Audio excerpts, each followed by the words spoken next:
নমস্কাৰ welcome to my YouTube channel SNS I for you সকলোকে স্বাগতম জনাইছোঁ আশা কৰোঁ আপোনালোকৰ সকলোৰে ভাল আজি তাকে এনে এটা বিষয় লৈ আলোচনা কৰিছোঁ যিটো নেকি সকলোৱে ওতপ্ৰোতভাৱে অলপ হ'লেও জড়িত আছে হয় সেই বিষয়টোৱে হ'ল প্ৰেমৰ এনে কেইটামান লক্ষণৰ বিষয়ে আলোচনা কৰিবলৈ ওলাইছোঁ যি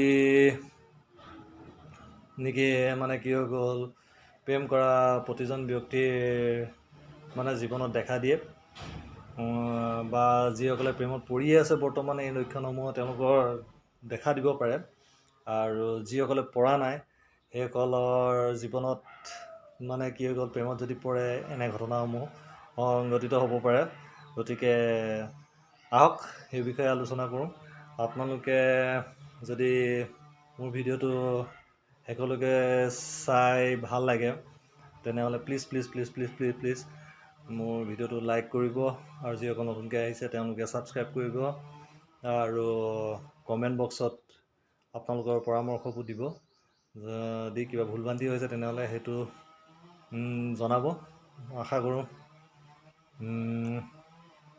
ভিডিঅ'টো আপোনালোকৰ পচন্দই হ'ব আহক দেৰি নকৰি ভিডিঅ'টো আৰম্ভ কৰোঁ প্ৰেম বুলি ক'লে আচলতে ইয়াৰ সংজ্ঞা বিশ্লেষণ বহুত কিন্তু সেই সংজ্ঞা বিশ্লেষণৰ বিষয়ে আজি আলোচনা নকৰোঁ যিহেতু খালি প্ৰেম হ'লে এটাই বাস্তৱ সপোনৰ মাজেদি এখন বৈ যোৱা নদী আৰু এই নদী এখন টুলুঙা নাৱত মানে কি হৈ গ'ল প্ৰেমিক প্ৰেমিকাই সুখ দুখৰ অনুভূতি লৈ আনন্দ আৱেগৰ অনুভূতি লৈ নিজৰ গন্তব্যস্থানলৈ মানে কি গৈ থাকে গতিকে এই গন্তব্যস্থানত গৈ থাকোঁতেও বহুতো মানে কি হৈ গ'ল অনুভূতি বহুতো আশা উদ্বেগ আদি মানে জাগি থাকে তাৰে মাজতে কি হৈ গ'ল যেতিয়া নতুনকৈ প্ৰেমত পৰা হয় তেতিয়াও মানুহৰ জীৱনত মানে কিছুমান লক্ষণে দেখা দিয়ে সেই লক্ষণসমূহৰ বিষয়ে আলোচনা কৰিবলৈ যাওঁ তাৰে আজি 5টা লক্ষণৰ বিষয়ে আলোচনা কৰিবলৈ যাম এই 5টা লক্ষণনো কি পোনপ্ৰথমে ক'বলৈ গ'লে প্ৰেমৰ প্ৰথম লক্ষণটোৱে হৈ গ'লগৈ যে এজন মানুহে যেতিয়া প্ৰেমত পৰে তেতিয়াহ'লে তেওঁ লাহে লাহে মানে কি হৈ গ'ল এজন গায়কৰ ৰূপ লয়গৈ কিন্তু প্ৰকৃততে তেওঁ এজন প্ৰফেশ্যনেল ছিংগাৰ হ'বলৈ নাযায় তেওঁ গান শুনি ভাল পাবলৈ ধৰে তেওঁ মানে কি হয় গুণগুণাবলৈ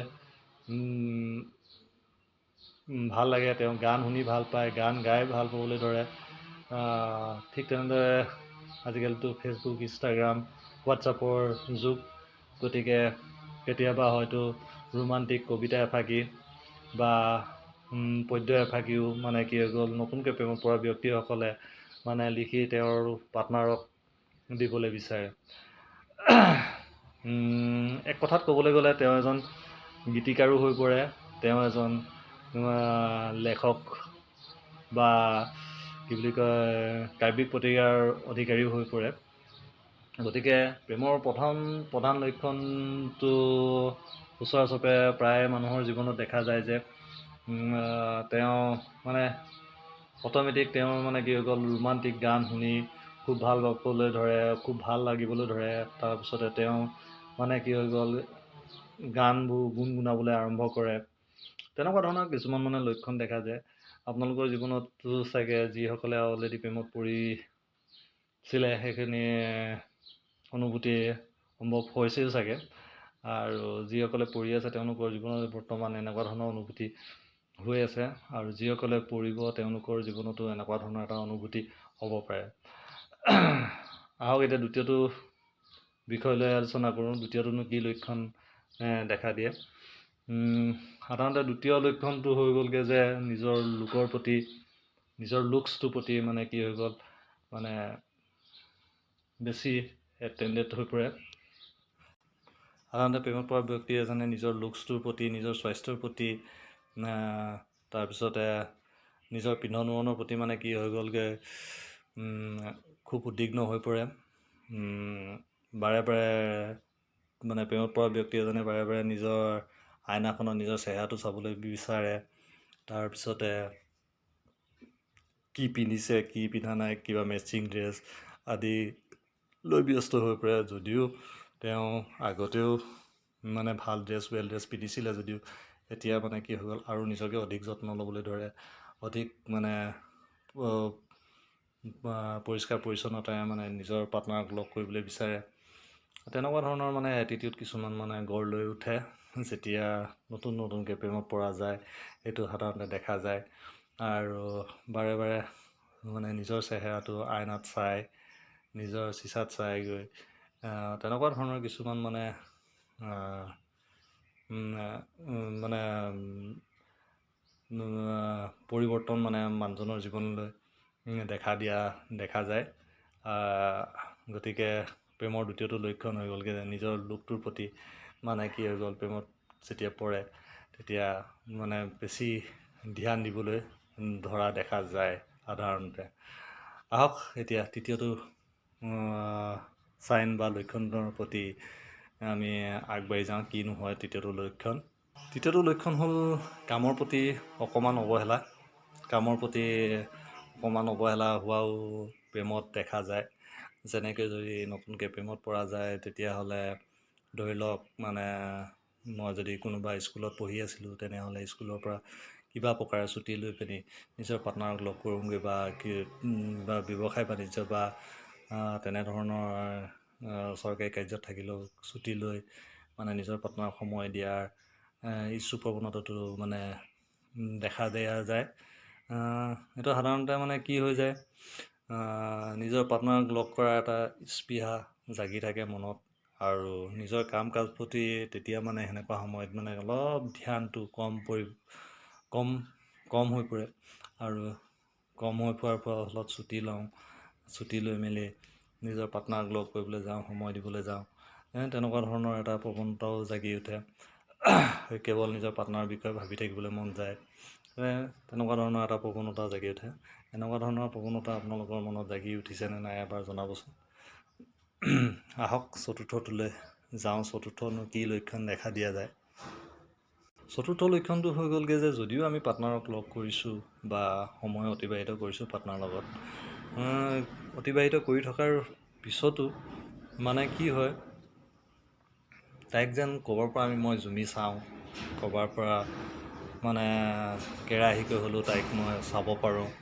অকল এইটো অকল আপোনাৰ ক্ষেত্ৰতে নহয়, নিজৰ আপোনাৰ পাৰ্টনাৰো তেনেকুৱা হ'বগৈ। আৰু এনেকৈ কৰোঁতে আপুনি জুমি চাওঁতে বা তেওঁ জুমি চাওঁতেও যেতিয়া চকুৱে চকুৱে পৰে তেতিয়া এটা মানে ইণ্টাৰেক্ট হয় দুয়োটা চকুৰ মাজত। আৰু যিটো ইণ্টাৰেক্টে মানে কি হৈ গ'ল, প্ৰেমৰ সম্বন্ধটো আৰু গভীৰ কৰি তোলে।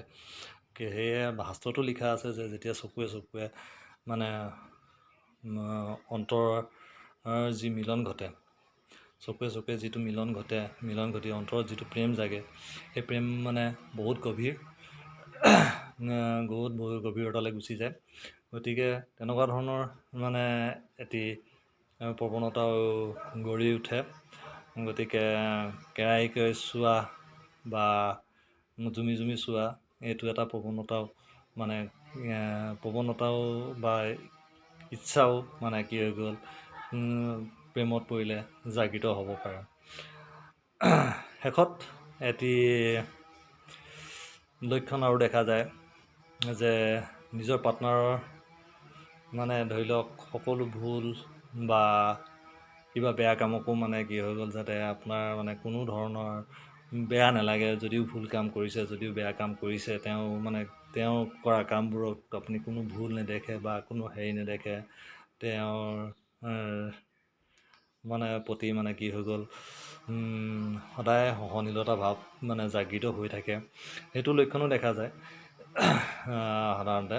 কিন্তু তাতকৈ আৰু এটা লক্ষণ মানে প্ৰায় মানুহৰ দেখা যায়। সেই লক্ষণটো হৈ গ'ল হাঁহি। এতিয়া হাঁহি বুলি ক'লেনো কি বুজা যায়? হাঁহি আচলতে এনেকুৱা ধৰণৰ হাঁহি দেখুওৱা যায় যে কেতিয়াবা মনে মনে বহি থাকিলেও ফটককৈ এটা হাঁহি মনৰ মাজত জাগৃত হৈ উঠে। বা কেতিয়াবা লগৰ লগত বহি থাকোঁতে কিবা এটা ভাবি মানে কি হৈ গ'ল, তাইৰ কথা ভাবি পিনি ফটককৈ হাঁহি দিওঁ। মনে মনে কাৰো একো কথা বতৰা নোহোৱাকৈ হাঁহি দিওঁ আৰু সেই হাঁহি থকা প্ৰৱণতাটো মানে নিজে নিজে জাগৃত হৈ যায় আৰু যাক দেখি মানে লগৰবোৰেও হাঁহে ই সঁচাই প্ৰেমত পৰিছে নেকি, এইটো পগলা হ'ল, আমুক হ'ল তামুক হ'ল, তেনেকৈও গায়। গতিকে এনেধৰণৰ কিছুমান মানে লক্ষণ প্ৰেমত পৰিলে দেখা যায় আৰু যিসকলে প্ৰেমত পৰিছিলে সেইসকলে সমূহ এনে লক্ষণসমূহ প্ৰায়ে দেখা দিছে। গতিকে কমেণ্ট কৰি জনাবচোন যদি আপোনালোকে জীৱনত যদি প্ৰেম কৰিছিলে তেতিয়াহ'লে এই লক্ষণসমূহ দেখা দিছিলে নেকি, আৰু এইবোৰ মই যিখিনি কথা আলোচনা কৰিছোঁ এইবোৰ শুনি আপোনালোকে নষ্টালজিক হৈ পৰিছে নেকি? যদি হৈ পৰিছে তেনেহ'লে নিশ্চয় কমেণ্ট কৰি জনাব। আৰু যিসকলে প্ৰেমত পৰি আছে তেনেহ'লে এনে লক্ষণসমূহ আপোনালোকৰ জীৱনত দেখা দিছে নেকি? পাৰিলে কমেণ্ট বক্সত জনাব। আৰু যিসকলে প্ৰেম কৰা নাই কৰিব, তেতিয়াহ'লে জীৱনত এনে লক্ষণসমূহ যদি দেখা দিব পাৰে, যদি দেখা দিব পাৰে বুলি নহয়, দেখা দিব পাৰে। গতিকে আপোনালোকে সাৱধান হৈ থাকক। নতুনকৈ যিসকল যদি প্ৰেমত পৰিব বিচাৰিছে তেনেহ'লে এই লক্ষণসমূহ নিশ্চয় দেখা দিব। ভিডিঅ'টো কিমান মানে মই ভালদৰে দিব পাৰিছোঁ এইটো ক'ব পৰা নাই, কিন্তু এনেই এটা ডিছকাছ কৰি চালোঁ আৰু প্ৰেমত পৰিলেনো কি হয়, কি লক্ষণসমূহ দেখা দিয়ে। যদি ভাল লাগিছে তেনেহ'লে প্লিজ আপোনালোকে মোৰ ভিডিঅ'টো লাইক কৰিব, আৰু যিসকল নতুনকৈ আহিছে তেওঁলোকে প্লিজ মোৰ ভিডিঅ'টো ছাবস্ক্ৰাইব কৰিব আৰু মোক আগলৈ বাঢ়ি যাবলৈ মানে অনুপ্ৰাণিত কৰিব। Thank U.